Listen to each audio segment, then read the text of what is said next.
बिस्मिल्लाहिर्रहमानिर्रहीम। अस्सलाम वालेकुम स्टूडेंट्स, CS101 की लेक्चर सीरीज में आप सबको वेलकम।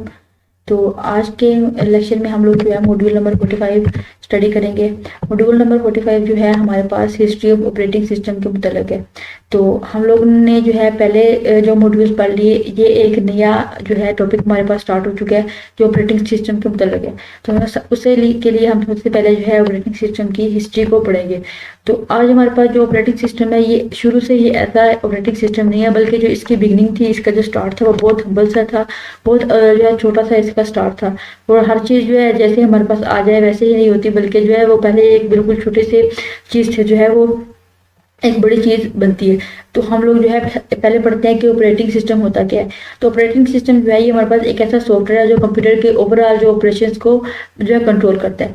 हमारे पास ऑपरेटिंग सिस्टम में एक ऐसा सॉफ्टवेयर है जो कंप्यूटर के ओवरऑल ऑपरेशंस को कंट्रोल करता है। अब ओवरऑल जो ऑपरेशन है वो क्या हो सकते हैं, वो स्टोर या रिट्राइव करने के मतलब हो सकते हैं फाइल्स को। उसके बाद प्रोग्राम की जो भी एग्जीक्यूशन है इसको ऑपरेटिंग सिस्टम कंट्रोल करता है। उसके बाद प्रोग्राम की जो स्केड्यूलिंग है, उसके बाद मेमोरी मैनेजमेंट है। इस तरह के जितने भी काम है ये सारे हमारे काम को ऑपरेटिंग सिस्टम कंट्रोल करता है। और ऑपरेटिंग सिस्टम के अंदर हमारे पास जो है एग्जांपल आ जाते हैं विंडोज ऑपरेटिंग सिस्टम, यूनिक्स, और उसके बाद फिर हमारे पास मैक ओएस आ सकता है, यानी कि जो हमारे पास एप्पल के मोबाइल्स में होता है, या फिर एप्पल के जो हमारे पास लैपटॉप या फिर मैकबुक होती है उनमें होता है। उसके बाद हमारे पास सोलरिस है, सन सोलरिस की तरफ से।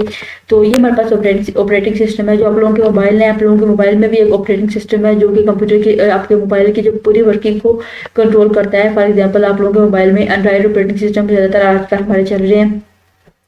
तो ये हमारे पास ऑपरेटिंग सिस्टम की एग्जांपल्स हो गई हैं। तो अब हम ऑपरेटिंग सिस्टम की जो हिस्ट्री है उसके मतलब पढ़ लेते हैं। तो 1940 से 1950 के दहाई में जो हम लोगों ने कंप्यूटर देखे थे, वो पूरे कंप्यूटर जो है पूरे एक कमरे को ऑक्यूपाई करते थे, यानी कि वो इतने बड़े साइज में होते थे कि पूरा कमरा ऑक्यूपाई कर लेते थे। उसके बाद ये देखिए आप लोगों के पास ये उस जमाने का ये कंप्यूटर था। हम लोग पहले पढ़ चुके हैं पहले लेक्चर्स में कि उस तरह के कंप्यूटर्स में जो है वैक्यूम ट्यूब इस्तेमाल होती थी, या फिर जो बड़े बड़े प्रोसेसर इस्तेमाल होते थे, जिसकी वजह से कंप्यूटर्स का जो साइज है वो बहुत बड़ा था। तो हमारे पास जब ये वाले कंप्यूटर थे, तो इनमें जो प्रोग्राम की जो एग्जीक्यूशन है वो जो है बहुत ज़्यादा प्रिपरेशन रिक्वायर्ड होती थी वहाँ पे प्रोग्राम एग्जीक्यूट करने में। फॉर एग्जांपल हम इस तरह का हमारा पास कंप्यूटर है, उसके अंदर हम जो है मैग्नेटिक टेप्स लगाएंगे। कोई भी प्रोग्राम हमने एग्जीक्यूट करना है तो रिक्वायर्ड मैग्नेटिक टेप लगाएंगे। हम लोग जो है उसके जो कार्ड रीडर्स बने होते थे उसके अंदर जो है हम पंच कार्ड लगाएंगे, उसमें पंच कार्ड लगाए जाते थे। उसके बाद जो है मुख्तलिफ तरह के इसमें स्विचेस लगे होते थे और उन स्विचेस को सेट किया जाता था जिस हिसाब से उसमें जो है प्रोग्राम को एग्जीक्यूट करना होता था। तो नेक्स्ट चलते हैं। नेक्स्ट हमारे पास आप लोगों को पता होना चाहिए कि हमारे पास जॉब क्या होती है। जॉब हमारे पास ये है कि हमारे पास कोई भी प्रोग्राम है उसकी जो एग्जीक्यूशन है वो जॉब कहलाती है। तो पहले ज़माने में जो ऑपरेटिंग सिस्टम होते थे उसमें जो हर जॉब है वो दूसरी जॉब से अलग होती थी, यानी कि एक प्रोग्राम की जो एग्जीक्यूशन है वो आइसोलेटेड होती थी दूसरे प्रोग्राम की एग्जीक्यूशन से, यानी कि एक जॉब जो आइसोलेटेड एक्टिविटी थी किसी दूसरी जॉब से। तो उसमें जो अगर हम लोगों ने एक मशीन है और उसको जो है मल्टीपल यूजर्स ने जो है शेयर करना है, तो जो है डिफरेंट टाइम स्लॉट्स के अंदर उसको जो है शेयर करते थे वो यूजर।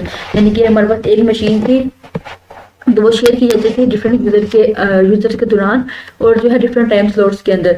अगर हमारे पास एक टाइम में जो है सेवरल यूजर्स ने मशीन को एक्सेस करना था या शेयर करना होता था, तो उनको जो है साइन अप शीट्स प्रोवाइड की जाती थी ताकि जो है मशीन को रिजर्व किया जा सके पर्टिकुलर ब्लॉक ऑफ टाइम में। यानी कि उस टाइम जैसे कि आप लोगों के पास साइन अप शीट्स होती हैं, साइन अप होता है कंप्यूटर के अंदर। आप लोग साइन अप करते हो, अपना आईडी पासवर्ड लिख के मल्टीपल यूजर्स बना लेते हो। तो तकरीबन वही हिसाब किताब था कि आप लोगों ने किसी एक यूजर ने जो है कंप्यूटर को अगर एक्सेस करना है और उसको जो है वो मशीन उस ब्लॉक ऑफ टाइम के लिए रिजर्व करनी होती थी, और उसे रिजर्व करने के लिए वो पहले एक साइन अप शीट को जो फिल करता था उसमें अपनी तमाम जो है डाटा को एंटर करता था।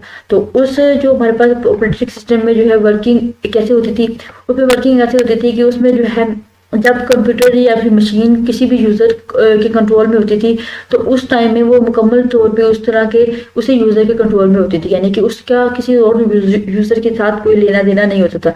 तो यूज़र क्या करता था, वो जो है सबसे पहले अपना प्रोग्राम को सेटअप करता था, मल्टीपल जो है स्विचेस वगैरह लगाने, उसने उसने जो है उसके पंच कार्ड लगाने, और वो जो हम लोगों ने देखा कि जो है मैग्नेटिक टेप्स लगाता था, माउंट करता था, उसके बाद जो है अपने प्रोग्राम को एग्जीक्यूट करता था। तो उस एग्जीक्यूशन के लिए तकरीबन सिर्फ 1 मिनट लगता था इस सारे प्रोसेस के में। और जो है उस 1 मिनट के दौरान जो है अगला यूजर या जिस अगले बंदे ने अपना जो इसके बाद कंप्यूटर इस्तेमाल करना है या मशीन इस्तेमाल करनी है, तो जल्दी जल्दी से अपना सारा जो है सेटअप करना स्टार्ट कर देता था। तो इस जो है इस जो इन्वायरमेंट में कंप्यूटर ऑपरेटिंग सिस्टम था, उसने जो है अपने जो है प्रोग्राम सेटअप को सिंप्लीफाई करना स्टार्ट कर दिया। यानी कि जो है ये इतना कम्प्लेक्स काम हो गया था कि एक यूज़र अभी अपना प्रोग्राम एग्जीक्यूट कर रहा है, तो दूसरे यूज़र ने जल्दी जल्दी अपना जो है प्रोग्राम अपना सिस्टम को सेटअप करना स्टार्ट कर दिया। तो इस इन्वायरमेंट में ऑपरेटिंग सिस्टम ने अपने पूरे सिस्टम को या सेटअप को सिंप्लीफाई करना स्टार्ट कर दिया, और उसने जो है ताकि जो एक जॉब और दूसरी जॉब की आपस में जो है ट्रांजिशन वो आसानी से हो सके, यानी कि एक जॉब दूसरी जॉब में आसानी से तब्दील हो सके। तो ये जो है ये जो उसका सिंप्लीफिकेशन थी, ये जो है ऑपरेटिंग सिस्टम की जो बिगनिंग बन गई। इसमें क्या हुआ कि इसने जो है यूजर और जो उसकी जो मशीन थी, जो इक्विपमेंट थी, उसको जो है सेपरेट कर दिया। फॉर एग्जांपल जो है उसने वो बड़े सारे जो कमरे में या मशीन के कमरे में हर यूज़र को इन एंड आउट होने पे उसने एलिमिनेशन कर दी, पाबंदी लगा दी। और उसने क्या किया, उस ज़माने में जो ऑपरेटिंग सिस्टम थे उन्होंने एक ऑपरेटर हायर कर लिया, और उसने मशीन को ऑपरेट करना होता था। और क्या होता था कि जिस यूज़र ने पर्टिकुलर टाइम में जो कंप्यूटर को इस्तेमाल करना होता था, तो वो अपना जो है डाटा और उस डाटा को इस्तेमाल करने की जो डिडक्शन है वो जो उस ऑपरेटर को दे देता था। ठीक है, वही जो ऑपरेटर होता था वही मशीन के साथ इंटरेक्ट करता था, वही उस रूम में होता था, उसके पास जो है पूरा जो डाटा और उसकी जो है उस डाटा को एग्जीक्यूट करने की डायरेक्शन ऑपरेटर को दे दी जाती थी। और वो जो है उस जो है मास स्टोरेज में जो है उस मटेरियल को लोड कर देता था, जहाँ से जो है ऑपरेटिंग सिस्टम उस तमाम इंफॉर्मेशन को, उस डायरेक्शंस को रीड करता था और उसके बाद उनको एग्जीक्यूट कर देता था। तो ये सारा काम होता था कि जो है फिजिकल ट्रांजिशन नहीं होती थी यूज़र की, बल्कि उस कमरे में सिर्फ एक कंप्यूटर का ऑपरेटर ही मौजूद होता था। तो ये जो सारा वर्किंग थी, ये सारा वर्किंग जो है बैच प्रोसेसिंग का यहाँ से आगाज हो गया कि बैच प्रोसेसिंग क्या होती है। अब जो है बैच प्रोसेसिंग क्या होती है कि ये जो है execution of job by collecting them in a single batch, यानी कि जितनी भी जॉब्स हैं आप लोगों ने उनको जो है एक सिंगल बैच में आप लोग कलेक्ट कर दो, और उसके बाद फिर उनको एग्जीक्यूट कर दो। ठीक है, और जो है उसके बाद ये बैच प्रोसेसिंग में यूज़र की जो है फर्दर इंस्ट्रक्शन नहीं होती थी, यानी कि एक जो इंस्ट्रक्शन है या फिर जो है सेट ऑफ जॉब्स हैं उनको कलेक्ट कर दो, मतलब एक बैच में कलेक्ट कर दो, उसके बाद फिर उसकी यूज़र के साथ कोई इंस्ट्रक्शन नहीं है, उसको जो है एग्जीक्यूट कर दो। तो ये जो हमारे पास बैच प्रोसेसिंग होती है।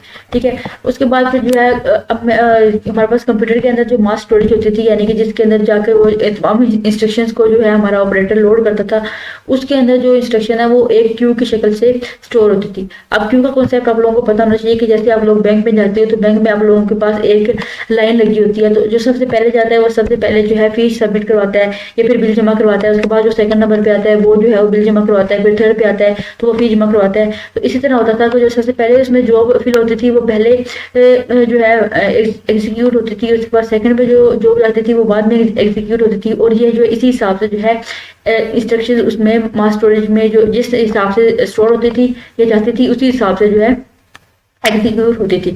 तो जो है बैच प्रोसेसिंग में जो है इंस्ट्रक्शन जो क्यूज की मदद से एग्जीक्यूट होती थी। अब ये इस मदद से एग्जीक्यूट होने या क्यूज की मदद से एग्जीक्यूट होने में जो है एक स्पेसिफिक जो है आप लोग सिस्टम कह लो या फिर एक स्ट्रक्चर कह लो, उसके स्ट्रक्चर को जो है फाइफो कहा जाता है, यानी कि फर्स्ट इन फर्स्ट आउट, यानी कि पहले आओ पहले पाओ। ठीक है, और इसके फाइफो के नाम से भी आप लोग कर सकते हो प्रोनाउंस, और आप लोग जो है FIFO भी कह सकते हो। तो यानी कि जो ये जो हमारे पास एक सिस्टम है, ठीक है, उसके अंदर जो है ये जॉब क्यू है। इसके बाद यहाँ पे जो है जॉब में प्रोग्राम डाटा और उस डाटा को एग्जीक्यूट करने की डायरेक्शन है। ठीक है, वो जॉब क्यू उसके अंदर गई, और यहाँ पे जो है पहले जो जॉब गई वो उसने पहले एग्जीक्यूट होगी और रिजल्ट उसका निकला है। उसके बाद सेकंड नंबर पर जो जॉब जाएगी वो एग्जीक्यूट होगी, उसका रिजल्ट मिलेगा। तो यही हिसाब होता था। लेकिन जो है इस फाइफो स्ट्रक्चर में जो है तमाम हर बार फर्स्ट इन फर्स्ट आउट वाला जो है हिसाब किताब नहीं फॉलो होता था, बल्कि जो है कुछ जॉब्स ऐसी होती हैं जिनको प्रायोरिटी हासिल होती है, जिनको दूसरी जॉब्स पे तरजीह दी जाती है। फॉर एग्जांपल आप लोग एक लाइन में देख लो कि जो है गाड़ियों की लाइन जा रही है, तो ज़रूरी नहीं कि हर दफ़ा जो गाड़ी पहले जा रही पहले सबसे पहले वही उसे ही रास्ता दिया जाए या वही जाए। बाद औक़ात कुछ जॉब्स ऐसी होती हैं जिनको ज़्यादा तरजीह की ज़रूरत होती है, हमारे पास एम्बुलेंस आ रही होती है, तो उनको वहाँ पे फाइफो नहीं फॉलो होता, बल्कि वहाँ पे एम्बुलेंस को रास्ता दिया जाता है। तो इमरजेंसी की सूरत हाल से निपटने के लिए जो है फाइफो में एक हायर प्रायोरिटी वाली अगर जॉब होती थी तो उसको पहले एग्जीक्यूट कर लिया जाता था। ठीक है, तो अब हम नेक्स्ट पढ़ते हैं। नेक्स्ट हमारे पास जो है बैच प्रोसेसिंग में जो क्या होता था कि हर जो जॉब थी, बाद बैच प्रोसेसिंग सिस्टम में ऐसे होता था कि जो हर जॉब होती थी उसके साथ सेट ऑफ इंस्ट्रक्शंस होते थे। ठीक है, और वो सेट ऑफ इंस्ट्रक्शन थे, उसमें जो है स्टेप होते थे कि वो मशीन को पहले प्रिपेयर कर सके किसी भी पर्टिकुलर जॉब के लिए। यानी कि हर जॉब के साथ एक सेट ऑफ इंस्ट्रक्शन का एक पेज आप लोग कह लें होता था, और उस पेज पे जो है लिखा होता था कि आप लोगों ने उस जॉब को करने के लिए मशीन को कैसे प्रिपेयर करना है। तो वो इंस्ट्रक्शन जो है वो JCL यानी कि जॉब कंट्रोलर जो होता था उसके अंदर वो डाले जाते थे, और वो जो है उस इंस्ट्रक्शंस को इनकोड किया जाता था JCL को यूज़ करते हुए, और JCL उसे इनकोड करता था और वो उसे कंप्यूटर की लैंग्वेज में इनकोड करके जो जॉब क्यू में जाके जो है जॉब्स के साथ उसको स्टोर कर देता था। तो उसके बाद जो है अब वो जो इनकोड किए हैं JCL ने, उसको कम से कम ऑपरेटर जो कंप्यूटर को इस्तेमाल कर रहा है या ऑपरेट कर रहा है उसको भी मुझे मालूम होना चाहिए कि कौन से 7 डायरेक्शंस आए हैं कि आप लोगों ने प्रोग्राम को कैसे सेटअप करना है। तो ऐसे किया जाता था कि जो है वो एग्जीक्यूशन के दौरान वो इंस्ट्रक्शन जो है रीड करने के लिए और फॉलो करने के लिए प्रिंट कर दी जाती थी ताकि वो ऑपरेटर वो पढ़ ले। ठीक है, एग्जीक्यूशन के दौरान वही जो इंस्ट्रक्शंस थी वो जो है ऑपरेटर के लिए प्रिंट कर दी जाती थी। तो अब ये जो बैच प्रोसेसिंग का जो काम बना था, इसका एक जो ड्रॉबैक था, इसका ड्रॉबैक ये था, इसका जो है यूज़र के साथ कोई भी इंटरेक्शन नहीं थी, क्योंकि इसके दरमियान में एक यूज़र होता था, वो बाहर होता था, और उसके बाद दरमियान में एक ऑपरेटर होता था इंटरमीडिएटरी, और वो जो है उस कंप्यूटर को इस्तेमाल कर रहा होता था, और यूज़र की उसके साथ कोई भी इंटरेक्शन नहीं होती थी सिस्टम के साथ। उसने अगर एक दफ़ा डाटा या जॉब जो है सबमिट कर दी, उसके बाद फिर वो उसके अपने डाटा के साथ कोई भी उसके ताल्लुक नहीं होता था या फिर वो इंटरेक्ट नहीं कर सकता था।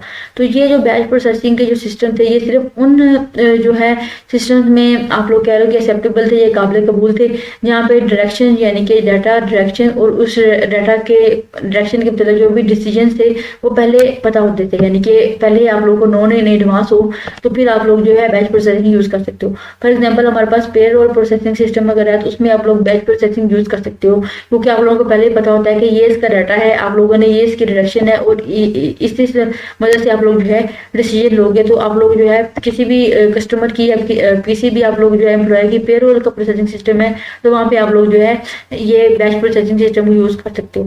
लेकिन अगर आप लोगों ने ऐसा सिस्टम है जहाँ पे आप लोगों की यूज़र की डिडक्शन लाजमी ज़रूरी है, यानी कि यूज़र अपने सिस्टम के साथ आपस में बातचीत कर सके, तो उसके लिए जो है ये बैच प्रोसेसिंग नहीं थी, बल्कि उसके लिए फिर इंटरैक्टिव सिस्टम बनाए गए थे, इंटरैक्टिव प्रोसेसिंग बनाई गई थी। फॉर एग्जांपल अगर एक टिकट रिजर्वेशन सिस्टम है तो उसमें जो है एंड टाइम पे टिकट रिजर्व भी हो सकती है, टिकट जो है कैंसिल भी हो सकती है, या कोई फ्लाइट मौसम की वजह से जो है डिले भी हो सकती है, तो कोई भी फनी खराबी हो सकती है। तो अगर ये है टिकट रिजर्वेशन सिस्टम है तो उसमें जो है पर्टिकुलरली पहले नहीं पता होता कि कौन सा डाटा है, उसकी क्या डायरेक्शन है, कौन सी आप लोगों ने जो है फैसले लेने हैं। तो ऐसे सिस्टम में जो है बैच प्रोसेसिंग नहीं यूज हो सकती। तो उस सिस्टम के लिए जो है एक इंटरेक्टिव सिस्टम इस्तेमाल हुए या फिर बनाए गए। उसमें इंटरेक्टिव सिस्टम में ये हुआ कि जो है आप लोग का जो यूज़र है वो ऑपरेटिंग सिस्टम के साथ जो है बातचीत कर सकता था। ठीक है, उसके साथ जो है एक रिमोट टर्मिनल बना लिया गया था, यानी कि एक कंप्यूटर है, कंप्यूटर के अंदर जो है एक ऑपरेटर मौजूद है, और कंप्यूटर वाले सिस्टम के अंदर मौजूद है, और बाहर एक रिमोट टर्मिनल मौजूद है। ठीक है, उस रिमोट टर्मिनल के जरिए यूज़र का भी अपने कंप्यूटर के साथ इंटरेक्शन है, और अंदर जो ऑपरेटर बैठा है उसका भी अपने जो है सिस्टम के साथ एक ताल्लुक है। तो इस सिस्टम को इंटरेक्टिव प्रोसेसिंग सिस्टम कहा जाता था। अब ये जो टर्मिनल थे ये लिटिल या मोर एक इलेक्ट्रॉनिक टाइपराइटर की तरह थे, जिसको जो है यूज़र इनपुट टाइप कर सकता था, जिसपे और उसके बाद जो है कंप्यूटर के रिस्पॉन्स को जो है रीड भी कर सकता था। प्रिंटर के मदद से जो है उस पेपर के ऊपर कंप्यूटर का रिस्पॉन्स प्रिंट होके आ जाता था, वो उसको पढ़ लेता था, और कोई भी उसने कंप्यूटर को इनपुट देनी होती थी तो वो टर्मिनल कंप्यूटर को इस्तेमाल करते हुए जो है कंप्यूटर को इनपुट दे देता था। तो ये एक इंटरेक्टिव सिस्टम था, इंटरेक्टिव प्रोसेसिंग सिस्टम था। इसके लिए देखा कि प्रोग्राम की एग्जीक्यूशन हो रही है, तो प्रोग्राम डाटा डायरेक्शन कंप्यूटर की तरफ जो है यूज़र की तरफ से कंप्यूटर के अंदर आ भी रहा है मशीन के अंदर, और मशीन से जो है यूज़र के पास डाटा भी जा रहा है, डायरेक्शन भी जा रही है, रिजल्ट्स भी जा रहे हैं। तो इसके बाद कंप्यूटर की और जो है यूज़र के साथ आपस में जो है डायलॉग्स हो रहे हैं। तो ये एक इंटरेक्टिव सिस्टम की एग्जाम्पल है, और ये इसका मतलब एक टाइप राइटर के टर्मिनल ये थे, ये टाइप राइटर की तरह जो है काम करते थे। तो आज के लेक्चर में हम लोगों ने जो है अपने ऑपरेटिंग सिस्टम के मतलब पढ़ा कि ऑपरेटिंग सिस्टम क्या होते हैं। उसके बाद फिर हम लोगों ने पहले ज़माने के जो है अर्ली ऑपरेटिंग सिस्टम के मतलब थोड़ी सी हिस्ट्री पढ़ी, बैच प्रोसेसिंग के मतलब पढ़ा, और जो है हम लोगों ने इंटरेक्टिव प्रोसेसिंग के मतलब भी पढ़ा। तो मैं इसके क्वेश्चन वगैरह बनाने की ट्राई करूंगी और मिड टर्म से पहले पहले, ताकि जो है आप लोगों को पता लग जाए कि मिड में आप लोगों को किस तरह के क्वेश्चन आएंगे। तो उनके लिए जो है कि एक सेपरेट वीडियो होगी। तो मजीद आने वाली वीडियो तक के लिए अपना ख्याल रखिएगा। Thank you so much for watching. खुदा